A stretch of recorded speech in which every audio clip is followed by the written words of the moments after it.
All right, the Bucks. It is Talking Buccaneers with me, Fumane after Orlando Pirates 2, TS Galaxy 0, or TS Galaxy 0, Orlando Pirates 2. And that order is important because Orlando Pirates went away to the Mbombela Stadium to play TS Galaxy in their home turf. We scored 2 goals of ours and conceded 0 goals of theirs, which is, by the way, a statement maybe that might need a bit clarifying, that Orlando Pirates played in the home ground of TS Galaxy. I think by formality, that is true, but I've got a theory that every away ground is like, a home ground for Orlando Pirates, because that's just how big an institution you and I support. And yeah, we went away, and, something we're not asking for is we're not asking for bells and whistles. We're not asking, even though the goals, I can be entirely honest, were a lot of bells and whistles. They're actually sirens and megaphones, the goals that we scored, Talent Mbata and Mofokeng. But I think in the main, we're not asking for bells and whistles, and tonight wasn't that kind of a game where we're just super fantastic. I think we're very, very good at a few things, very few important things. And I think, again, here's another theory, is that if Orlando Pirates are good at a few things, in my view, and they're doing them really well, that's just all it's going to take for us to win games. We don't have to,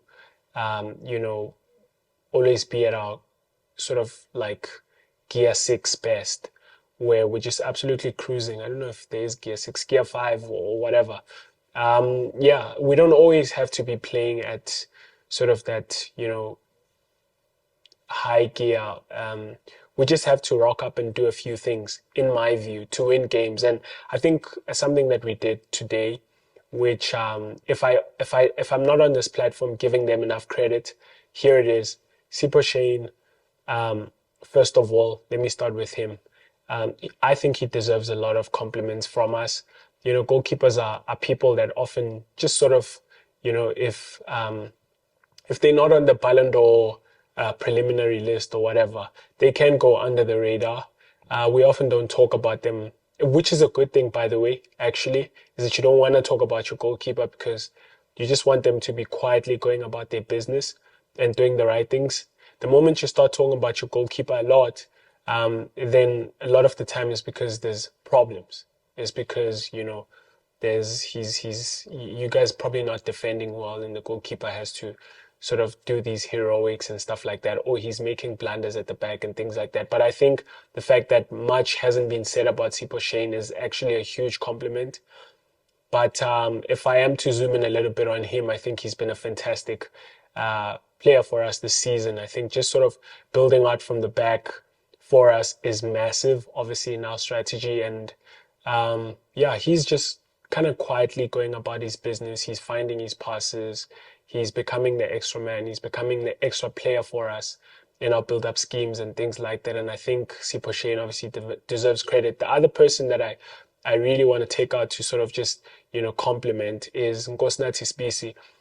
Because a lot of us, couldn't shut up. You couldn't get us to shut up when when Olisanda was announced that he's injured, he's out injured, and we're not going to have him till the end of the year. I think there was a lot of talk, obviously, about who should fill in, and we're most likely going to struggle, with the absence or in the absence of Olisanda. But I think Space is so far in the 2 or 3 performances that he's put in, I think they've been absolutely miserly at the back with Thabiso Sisane. And long may that continue. They're just doing the defensive duties. I mean, just going to today's game a little bit, is that the amount of blocks centrally and just with TS Galaxy's wing play, the amount of times that I saw one off Sbisi or Sisane kind of just mop up and block across, or obviously then the ball getting into, Sipho Shane's hands has just been amazing for me to witness. One of those assured defensive performances where you feel like 1-0 is enough for Orlando Pirates. If we're going to just win this game, if we're going to play throughout this game from the 16th minute, which is the minute that Talent Mbata scores the opening goal for Orlando Pirates, you feel that like that one goal is enough. And that's just testament to how absolutely assuring, or maybe how much of an assurance Nkosinathi Sbisi and, Thabiso Sisane are at the back. And I'm just sort of highlighting it, Nkosinathi Sbisi, because I've spoken a bit about Thabiso Sisane in this on this channel. I've said quite a bit about him. And so I just want to kind of compliment Nkosinathi Sbisi. And the next one is Makehleni Makaula, another one, right? And something I can openly admit is that I have a preference for attacking players. I played football and I was more of like, or at least I saw myself as sort of like a creative player. And so maybe I have an inclination, a bias towards those kind of players. But I just want to take the time out to kind of also, shout out to Makehleni Makaula. It's no secret for those of you that have been watching this channel. If you don't, thank you for watching this video, first of all, but please do subscribe. Obviously, I'm here. I think this is the 113th video. So yeah, thank you for joining. I plan to continue this, Lord willing. So yeah, welcome. But anyway, on this channel, it's no secret for those that know that one of my huge concerns around Makehleni Makaula is that if Makehleni Makaula at 36 is still a big player for Orlando Pirates, then it means we're going to have to start again soon and find a long-term partner for Talent Mbata, because these players can't play forever. Even though Makehleni Makaula, I'm admitting right now, is sort of just defying that. He's just making me a laughing stock. My analysis of him so far in the sort of less than 20 games we've played so far, he's been fantastic. He looks very fit. He looks like he's not going to stop. And long may that continue. Dion Horta, another one. But I just sort of want to just say, Makehleni Makaula knows what his job is at Orlando Pirates. He's going about it just quietly. I think the amount of times that we win the ball back again in that midfield, and I must say, Kiba, Mvelasi, and Puso this always twists my tongue. Puso Di Tejane are fantastic players in the middle of the park for TS Galaxy. I thought, as much as I feel like we had the game in control in the main, is that sometimes things could be going against you or seemingly going against you in the way of like possession here and there and that sort of thing. But sometimes you are actually controlling the ball in seizing possession because there's something that you want to do with that seizing of possession. Namely, you want to win it back and create this counter-attacks. And I think that's obviously Orlando Pirates. What I kind of saw we were doing is that, firstly, we're going long. And we're kind of not shy of going long. I feel like I'm kind of messing up my script now, kind of ahead of myself. But I'm saying this because I want to get to something about, Makehleni Makaula. But our game plan was sort of not shy to go long. And I've said before that I love the variation of our strategy. We're going long to Mahopa. And obviously, if we're not winning that ball, it falls onto, Kiba and Velasi in that middle of the park, but then would counter-press them so quickly. And then now we've won the ball back where they may be a bit disorganized in their defensive half. And, then we've got these runners in Mofokeng and Goto who are running at people. And I thought, it's a good strategy. Like you have to find these ways of winning these football games. And I love the variety of what we're doing. We obviously look like a very assured possession side of late in my eyes, but I do think that when needs must win, chips are down. If I can say that, I'm saying that loosely. Chips aren't really down, but when sort of this strategy or that strategy isn't working out, you need to be able to vary things and still win games. And that's what we're doing, and I love that. But I do think that when there were these turnover of possessions and that sort of thing, or when TS Galaxy were trying to kind of play in the middle, the amount of times, well, start of the game, you saw Talent Mbata win a ball back high up, and I think we created a chance out of that. But throughout the game, Makehleni Makala and Talent Mbata just sort of just winning the ball in that middle of the park for us, and they're winning the ball and they're winning the ball. And I think that was fantastic. Obviously, team sheets are out. We see that Patrick Maswanganyi is absent. Now I'm going to expose myself and say that I didn't do a bit of homework to know who was going to miss this game in terms of injury, except the obvious ones that are still out with lengthy injuries or in their rehabilitation process to sort of come back. But I've heard nothing so far about Patrick Maswanganyi's injury or absence. But one thing I can say for sure when I'm thinking about that as I see the team sheet is that firstly, something kind of comes in mind, which is that, we are doing well right now. And I think that deserves a lot of compliment, is that we're doing well right now, and we're doing well with the squad that didn't, or maybe the first team, the first 11 that didn't start beginning of the season. There are a few players that aren't as regular now, namely Tshegofatso Mabasa is not so regular. You've got, Kabelo Dlamini is, of course, he's still playing, but I think Makehleni and Talent are more of the solid central midfield pairing. In this game, specifically, Patrick Maswanganyi was not there. Dino van Rooyen is not there at right back. Sort of, this is the first game, but we played a lengthy period in the last game without him.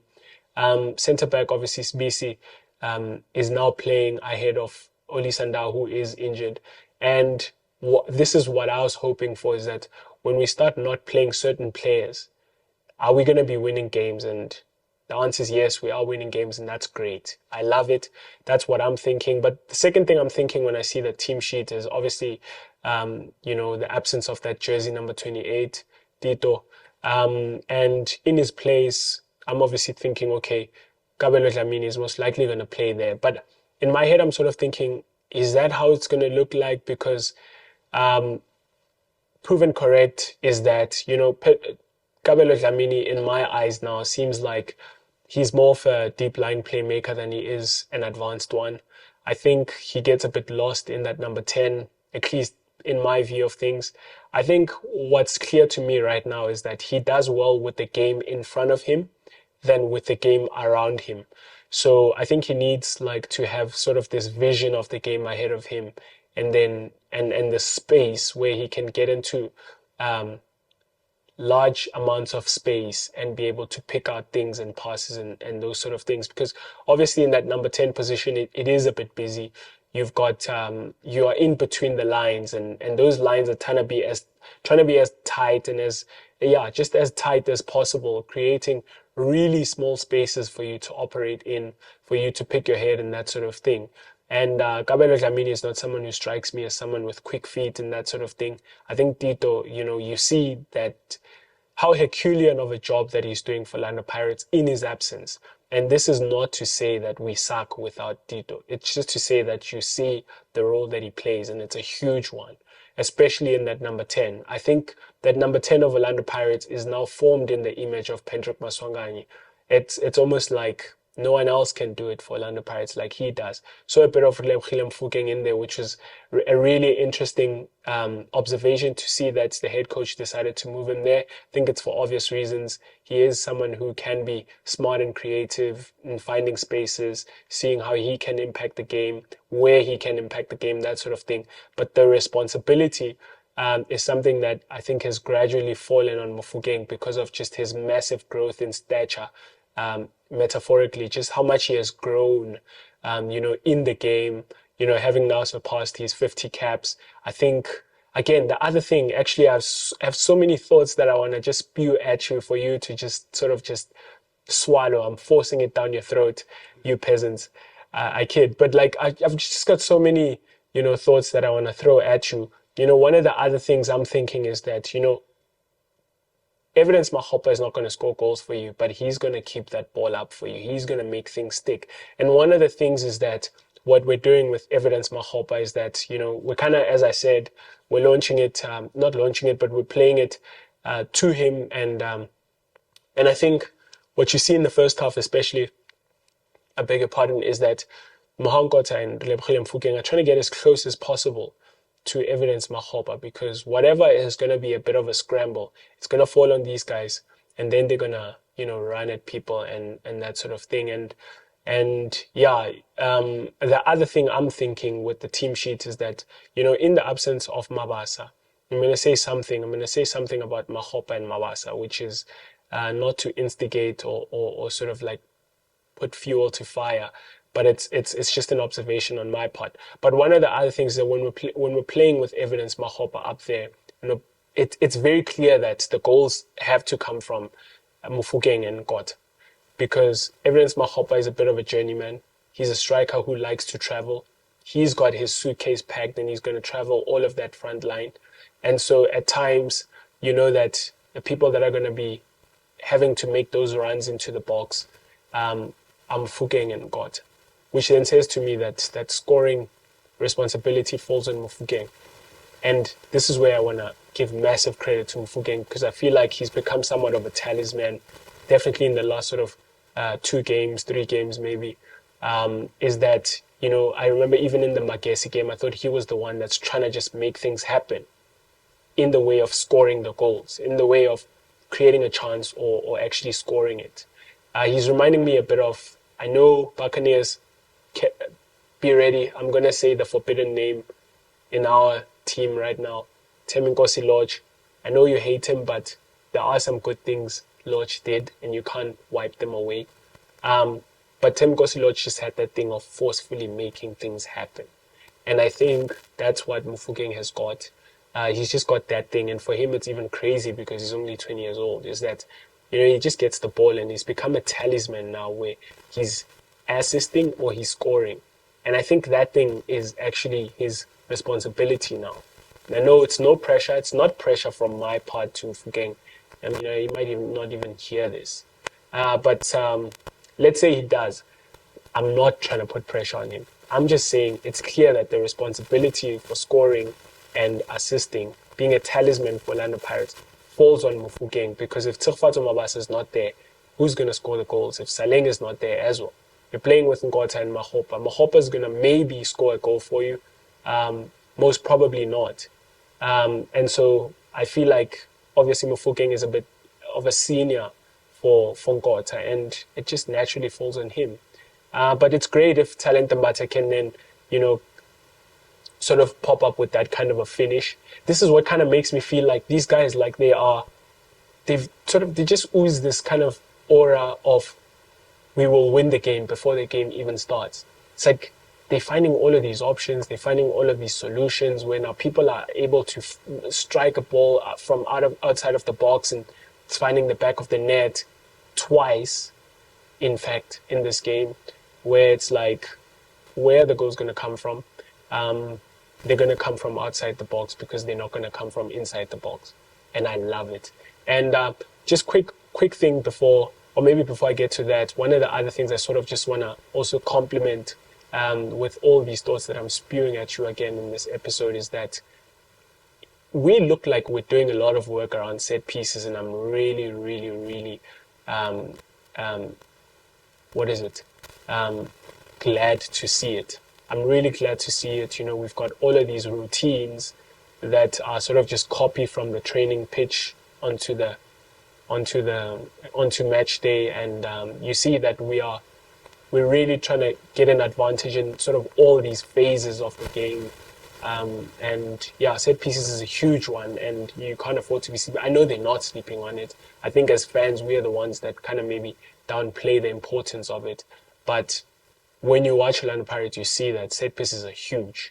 They're going to want to score a free kick via Kabelo Dlamini or Dion Hoto. But I think even the corners now, you see all of these routines that they're working on. Shout out to the team for that. The technical team, the staff. And yeah, shout out to the players as well, implementing them and stuff like that. But I just kind of maybe want to end it off on... I don't know, I might have missed a few things from my script, but I want to end it off on, the Evidence Makgopa and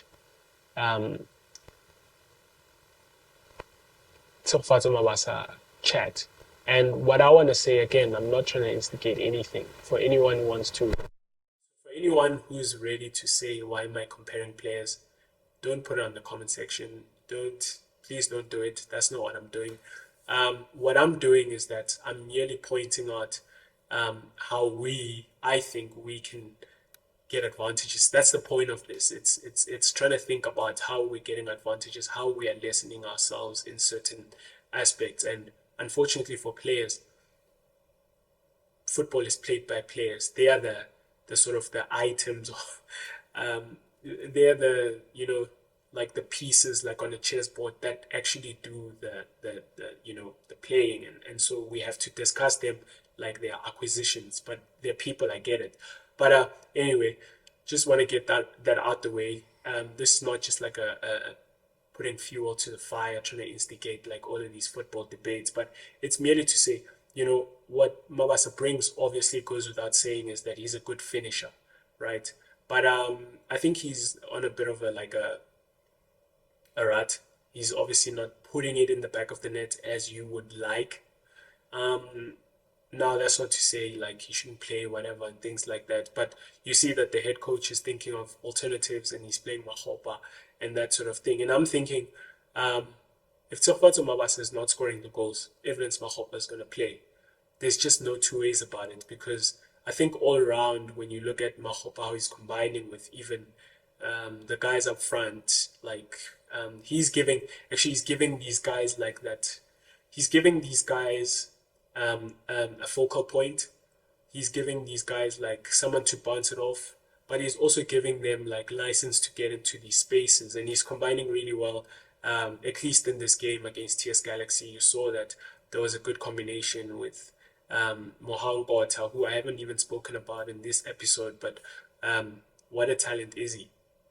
But yeah, and the Mofokeng, and they're able to combine with them and sort of just go from there and create for us.